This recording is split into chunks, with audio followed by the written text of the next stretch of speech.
পুকুর সেচ দেওয়ার ফলে শীতকালে অনেক ছোটো মাছগুলো পাওয়া যায়। তো আজকে আমি সেই ছোটো মাছগুলোর মধ্যে একটা রান্না করব, তা হলো ট্যাংরা মাছ, একদম দেশি ট্যাংরা। তাজা তাজা ট্যাংরা নিয়ে আসছিলো, সেগুলো কেটে বেছে ধুয়ে ভালো করে ঘষে টষে পরিষ্কার করে নিছি। আর সেই মাছটাকে আমি আজকে রান্না করব।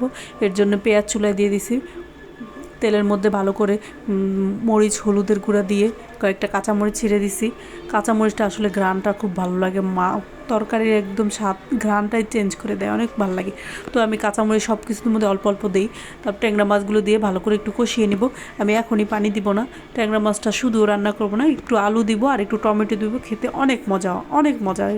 একবার হলেও এরকমভাবে আলু দিয়ে ট্যাংরা দিয়ে, অনেকে ট্যাংরা মাছ ভুনা করে, শুধু ভুনাটাও মজা লাগে, কিন্তু একটু আমার যেহেতু অল্প ট্যাংরা মাছ, আমি এক বেলাতেই খাবো, আমি বেশি রান্না করে বাসি করি না, তো অল্প অল্প রান্না করে অল্প অল্প খাই। সাথে টমেটো দিব, দিয়ে তারপর আমি ঝোলটা তো আর এখন আর ঠান্ডা পানি দিব না, গরম পানি দিয়ে দিব।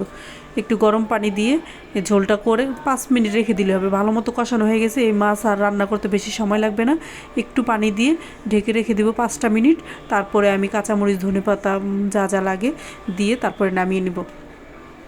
এই তো আমার অনেকটাই একদম ফুটে উঠছে সুন্দর মতো।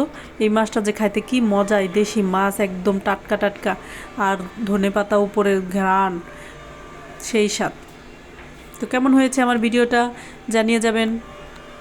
ধন্যবাদ সবাইকে, সবাই ভালো থাকবেন।